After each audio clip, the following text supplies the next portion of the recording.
Welcome to Beyond the Text, the podcast dedicated to exploring intellectual history with depth and context. In a world filled with quick takes, we're here to dive deeper. I'm your host, Samuel Woodall, and in each episode, we'll uncover overlooked aspects of historical and intellectual narratives.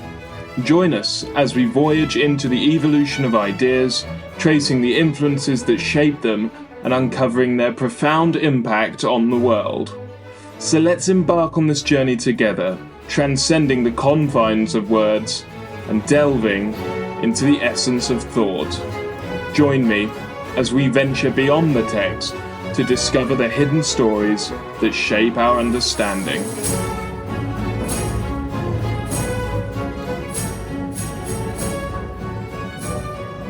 Welcome to this week's episode of Beyond the Text. I hope you enjoyed the special four-part series on Jean-Jacques Rousseau. Now we're back to the study of intellectual history throughout the ages with the next episode, Meddling with the Medieval. This episode of the podcast takes you on a journey through the intellectual landscape of the medieval era. I'm your host, Samuel Woodall, and today we're diving deep into the world of medieval scholars. But first, a quick shout out to Dr. Rory Cox for his invaluable guidance and supervision in making this episode and my education in the area possible. Today we're going to explore how the medieval thinkers bridged the gap between the wisdom of the ancient world and the dawn of Christian thought. Many believe that intellectual history took a hiatus between the enduring insights of the ancients and the resurgence of learning during the Renaissance and Enlightenment. But two remarkable scholars, St. Augustine and St. Thomas Aquinas, managed to preserve and transmit the knowledge of antiquity into the realm of burgeoning Christian philosophy. Before we delve into the works of these two scholars, let's set the stage. Within a mere century, Christianity evolved from a persecuted minority in the Roman Empire to becoming the dominant faith under Emperor Constantine. This shift was not only a transformative experience in the political and social fabric of the time, but also a crucible for new and innovative thinking. Let's start, then, with the Christianization of the Roman Empire. Our journey begins with St. Augustine, who in his seminal work, The City of God, introduced a binary perspective on humanity. He created a stark divide between the faithful and the heretical, a division known as the City of God and the City of Man. Augustine's paradigm recognized that all mortal souls bore an inherent massa peccati, often translated as the lump of sin, or even the lump of filth. According to him, some would be saved and find refuge in the City of God, while others would be damned to the City of Man. For Augustine, the temporal realm was fundamentally corrupt and sinful, leading him to advocate a withdrawal from politics. He believed that humanity's only path was a rejection of the political world, seeing it as a morally tainted domain. In Augustine's view, the fall from Eden marked a decline, and he saw the earthly city as a place of chaos. It's only within the confines of the church, the rational soul, that humanity could find a path to peace, guided by a higher purpose. Augustine's negative stance on politics contrasts sharply with our second medieval scholar, St. Thomas Aquinas. So then, let's turn our attention to St. Thomas Aquinas, who viewed politics as a force for good, enabling the attainment of virtue within society. In his monumental work, the Summa Theologica, Aquinas structured his text as a dialectical call and response, marked by the Latin ad contra distinction. Aquinas sought to ground God's goodness in the natural world and the order that existed within it. He drew inspiration from the perfection in the arrangement of celestial bodies, arguing that God's goodness must be intrinsic to his design. This laid the foundation for what was referred to as natural theology, an idea that would later be picked up by Pascal. When it comes to the organization of politics, Aquinas believed in the hierarchy of laws. At the top there was divine or eternal law, which originated directly from God's scriptures. Below that there was natural law, derived from observing the world and understanding God's intentions. Finally, human law, formulated by magistrates, was rooted in both the divine and natural laws. For Aquinas, these laws were meant to imitate nature, just as art imitates nature in human society. In his view, the divine spark was the ultimate foundation for the state, whether in the form of eternal or natural law.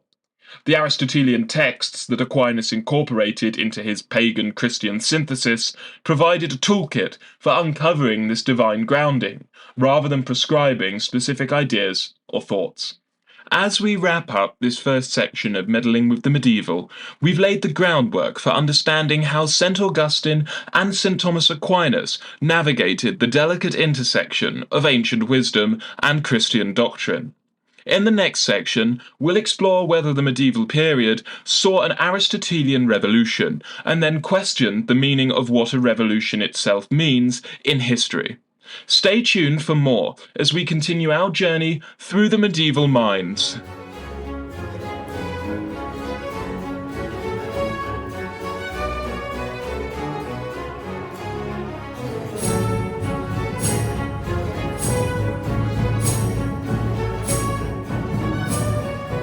Welcome back to Meddling with the Medieval. In our last section, we explored the contrasting views of St. Augustine and St. Thomas Aquinas as they navigated the intersection of ancient wisdom and Christian doctrine. Now we're diving into a crucial question. Was there truly an Aristotelian revolution during the medieval period? Let's investigate. After immersing ourselves in the works of Augustine and Aquinas, it's time to ponder the idea of an Aristotelian revolution. The medieval era was a time of intellectual ferment, where ideas were transmitted in various forms. Among them, commentaries played a significant role. These commentaries revolved around a central decretal, and the surrounding commentary provided insights. It's important to note that while the standard commentary was prevalent, it wasn't universal, suggesting that there was room for debate and controversy, highlighting the dynamic nature of thought in the era. Another crucial aspect was the translation of texts. It was through these translations that ideas were interpreted, offering valuable insights into the era's intellectual climate. Additionally, the Florilegia, which were encyclopedic compilations of manuscripts, played a pivotal role in shaping medieval thought. Often, excerpts from Florilegia merged with commentaries, underscoring their shared importance in the formation of ideas during that time. Furthermore, handbooks of political thought, like the Mirror of Princes, were created, offering practical guidance. When considering the context of the supposed Aristotelian revolution, we find a significant shift in the semantic field. Scholars embraced the linguistic aspects of naturalist philosophy, especially notable in the methodology of Aquinas' Summa Theologica. Here, the focus was on the method itself. All the commentaries mentioned earlier shared a common focus on Aristotle's Politics, specifically in Book 3 of the Politics, which expounds on the concept of humans as social animals who, when together, can achieve greater results collectively. If we indeed consider this to be an Aristotelian revolution, we can place it at around the year 1250 with the rediscovery of Aristotle's Politics.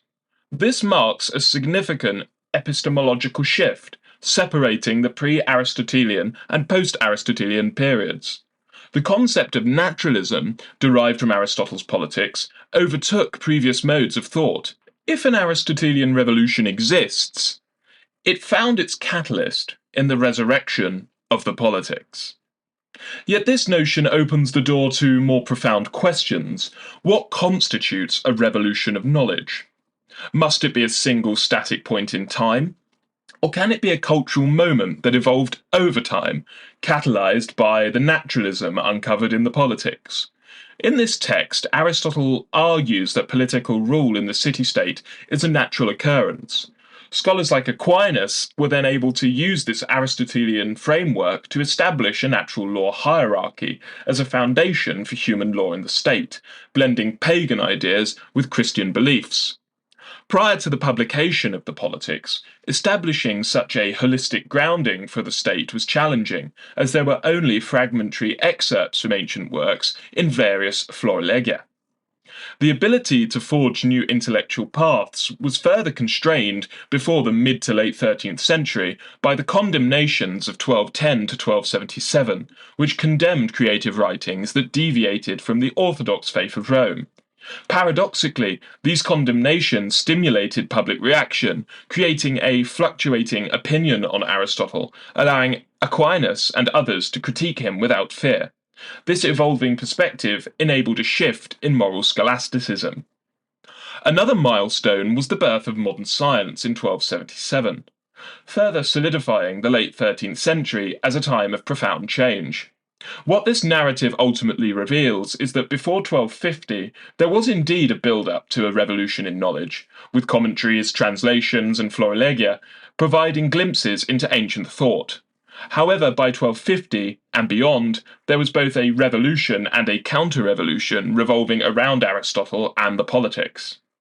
In conclusion, it's clear that there wasn't a strict singular moment of revolution.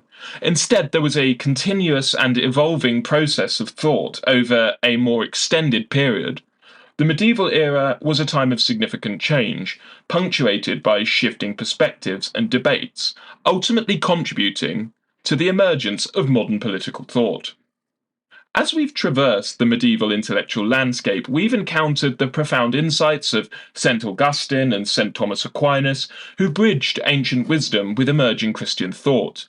The contrast between their views offered a window into the complexities of the era. In our quest to understand the Aristotelian revolution, we found that it wasn't a sudden burst but a gradual transformation, with the revival of Aristotle's politics serving as a turning point. The medieval period was a dynamic intellectual crucible, shaped by commentaries, translations, and philosophical dialogues. In summary, the medieval era's interplay of ideas and evolving perspectives has left an indelible mark on modern thought.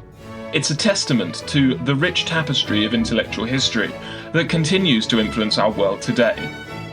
Join us in the next episode of Beyond the Text, where I will be exploring the annals of intellectual history further.